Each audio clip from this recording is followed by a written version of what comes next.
دم باش فرمون بۆ گەڕەکە نوچیان دەست پێکی داگرنگترین سەرنوچە. لە گوندەوارێ دێرکا ڕۆژاوای کوردستانê بازرگانێکی کورد ji aliyê çekdarine nenasve hate kuştin û talankirin. Peyedê leşkerkirina zarokan de berdewam e.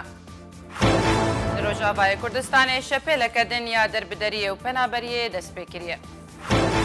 Dubara silav.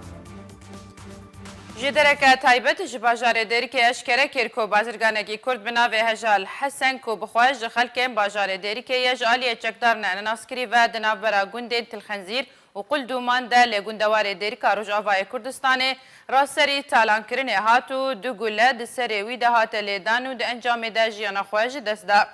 Li gorî kojêderekî ji malbata Hesen belav kiriye, Hejal ji nehê sibehê ve demaberê xwe bi otomobîla xwe û lêgel buhayên kelûpelên bazirganî dabû dergehê Welîd yê Sînorî bi Iraqê re da ku kelûpelên ji Iraqê xwestimun ra dest bike pêwendî li gel hatibû birîn. Jê derê daxuyanî ku Hejal $140,000 Amerîkî û nêzîkî 2 milyon lêreyên Sûrî li gel xwe birîbûn. Encamderên wê tawanê dolarên Amerîkî dizî bûn lê pereyên Sûrî destê xwe nedabûne û di nava otomobîlê de hatin dîtin. Li ser zarê hin şahid halan heman jê derî tekez kir ku çekdarên kota niha nehatine naskirin ketine pêşiya welatiyê Kurd Hejal Hesen de û du gule di nava otomobîla wî de li serê wî xistine û di encamê de jiyana xwe ji dest da. Serbarî ku şûnemayên şerrekî li ser rûyê wî hatiye dîtin û diyar bû ku Hejal Hesen Kurê Dêrika Rojavayê Kurdistanê ye 28 salî bavê du zaroka bû û karê bazirganiya kelûpelên avakirinê dikir. Lê bajarê Hesekê çekdarên PYD keçek biçûk ya 14 salî bi zora çekan tevlî leşkeriya xwe ya neçar kir. Ji derine xwecihî ji Hesekê eşkere kirin ku keça biçûk ya bi navê Selîma Abdurrahman Alî ya ji dayikbûya sala 2014 ji beriya du heftiyan ve ji aliyê hêzên Sûriya Demokratîk Qesedê ve hatiye revandin û tevlî leşkeriya xwe kirine. Li gorî heman ji deran Selîma bi tenê ji dê û bavê xwe re heye û şagirta polê heştan e anko yê duwem amade ye. û li dibistana Ehmed Zeal eddam min lê taxa Tilhecer ya li Hesekê dixwend.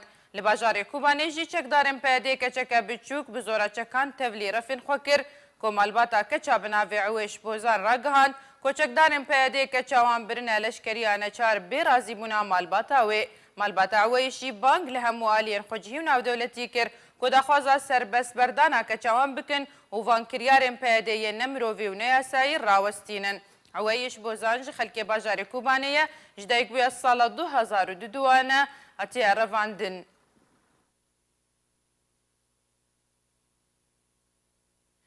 لێگەل دەستپێکردنا وەرزێن و یê خوێندنê li Rojavayê Kurdistanê şepêleke derbîderî û penaberiyê li Rojavayê Kurdistanê destpêkir û çalakvan û rewşenbîrên Kurd dibêjin matirsiya valakirina Rojavayê Kurdistanê ji Kurdan heye. Ji dema PYD desthilatdariya Rojavayê Kurdistanê ji rejîma Esed wergirtiye û berdewam pîlan û ecendeyên welatên dagîrkerên Kurdistanê cî bi cî dike û pîlana herî metirsîdar li ser Rojavayê Kurdistanê guhertina demografiya deverên Kurdî ye. PYD ferskirina leşkeriya neçar li ser Kurdên Rojavayê Kurdistanê karî pîlanên welatên dagîrkerên Kurdistanê cî bi cî bike û şepêleke penaberiyê li Rojavayê Kurdistanê dest pê kir û çendîn dever jê Kurdên resen hatine valakirin. Bêtaybetî nifşê welatparêz û karker û rewşenbîr û tevî cîbcîkirina pîlanan Kurdên Rojavayê Kurdistanê rûjd bûn li ser manê li ser xaka welat. Di berdewamiya cîbcîkirina pîlanên welatên dagîrkerên Kurdistanê PYD dest bi guhertin û jinavêrina sîstemê xwendinê kir. Rêbazên xwe yên îdeolojikirî bi ser nifşên Rojavayê Kurdistanê de sepandin û ev çend bû cihê nerazîbûnê li cem tevahiya xelkê Rojavayê Kurdistanê. Ji ber rêbazên PYD yên xwendinê perwerdekirina nifşekî ye ji bo cîbcîkirina pîlanên qendîl û herî dawî jî û li gel destpêkirina werzê nû yê xwendinê li Rojavayê Kurdistanê PYD biryarên hovane li dijî xwendinê derkirin û astengî li pêşiya destpêkirina xwendinê durist kir û bi zorê berê şagirtên Kurd dide dibistanên xwe yên îdeolojikirî bi siyaset û meremên PYD. Çalakvana sivîl Şems Enter ji bo arkê got ku eger PYD di siyaseta xwe berdewam be û rewşa xwendinê vî awayî berdewam bike metirsiyek mezin li ser Rojavayê Kurdistanê heye ku ji xelkê xwe yê resen vala bibe. Ji ber Kurdên Rojavayê Kurdistanê ji bo pêşaroja zarokên xwe berê xwe didine welatên herîmî û Ewropa. جعالی خواه دکتر فرید سعدون اکادمیناس و ماموسته لزانینگه فراتی ده چارچوبه بجداریه ده برنامه جواد اشکره کر گلگل دست پیکرنا ورزینوی خوندنی شپیلا دربدریه و پنابریه لروش آوای کردستانی دست پیکر و ده دمانه ها ده گلک مالبات بری خودانه شاما پای تختا سوریه جبو خوندنا زاروکن خواه. دکتر فرید سعدون گوجی گوت پیش روژه ده نفشه کی دور جزانستی ویل روژاوای کردستان درست ببه و دیدما 15 سالیم بیده پزیشک اندزیار ماموسته و روشنبیر لروژاوای کردستان نای ندیتن.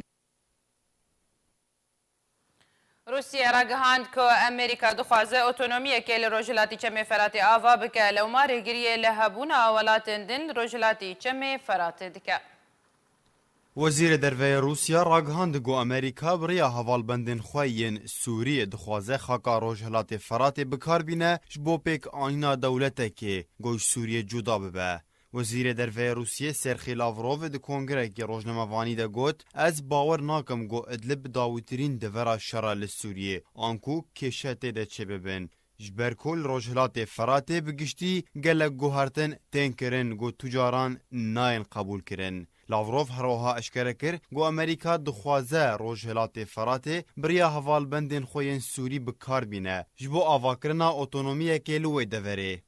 لاوروف هروها بردوام کرو گوت از دور ناکم گو امریکا دخوازه روش نآرام به لوی دوره دا کو بکاره پروژه خو بجه بکه و بریوه ببه.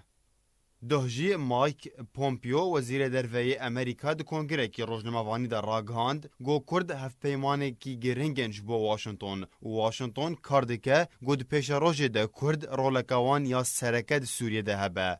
بریادمکه جی جیمز جیفری راگهاند گو پیوست کرد بجداری ده پروسه سیاسی سوری ده بکن و رولاوان سوریانو ده هبه. هروها رجب طیب اردوغان سروکی کمارا ترکیه گفا انجام دانا اپراسیون کلشکری لروجهلات جمع فرات خوار و گوت دمک نزیک ده او اپراسیون و وره انجام دان. او آخفتن تین دمکه ده گوچکدارن پیده با آلیکاری هفیمانی ناو دولتی شرع ریخستنا داعش لپاریزگاه دیرا زورید که لوما روسیا امریکا به تکدانا روشه و گورکرنا شر تومت باردکه. چکدارن پیدهش دسپیکا کریزا سوریه و با آلیکاری امریکا شر ریخستنا داعش کر لباکور سوریه بگشتی گو گهشتا آسکی گو بره جوانن کرد دا باجاروکن عربی گود انجام ده به سادان جوانن کرد بون قربانی جبر سیاستا پیده آتکانه. تاوی گول سر راگهاندن بحث آواکرنا دولتک کردی لکردستان سوریه تکرن لیلگوری چافدران اف بتنه تی گوتن وقوف شارکه ده هر آلیک برجواندین خواه بریفه ببه جبرگو پیده بده هنجاران لسر زاره برپرسن خو اشکره کریه گو او داخوازا دولتا کردی ناکن بتنه داخوازاوان اومه دیمقراطیک و براتیا گلانه. شانشینا اردن رازیبون لسر وگرا بالیوز رژیم اسد بو عمان پایتخت اردن نیشادا. ده هفدیتنا كده لقى الكنال الروسيا اليوم فيصل الفايز اندام مجلس الأعيان أردن راجهان كوجبر كو سوريا ولاتك جيرانه وبيوستا بيونديد نافبرا هرد ولاتان دهبه شانشينا أردن ريجري لفقرا باليوز رژیم اسد جبو عمان پایتخت اردن ناكا. هروها الفايز هيفي خاص كود بيشروج دا بيوندين برفرهتر دنافرا سوريا أردن دا ورنا آواكرنو أردن بت آوايكي بيوندي أخوالي الرژیم اسد نابرا.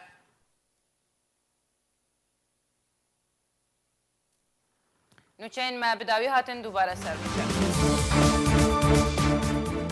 لیگون دواره دیر کاروش آبای کردستان بازرگانه کی کرج عالی جگدارن نناس و هاتا کشتن و تالان کرن. پیاده لشکر کرن آزاروکان ده بردوامه. روش آبای کردستان شپیل که دنیا در بدری و پنابری دست بکریه.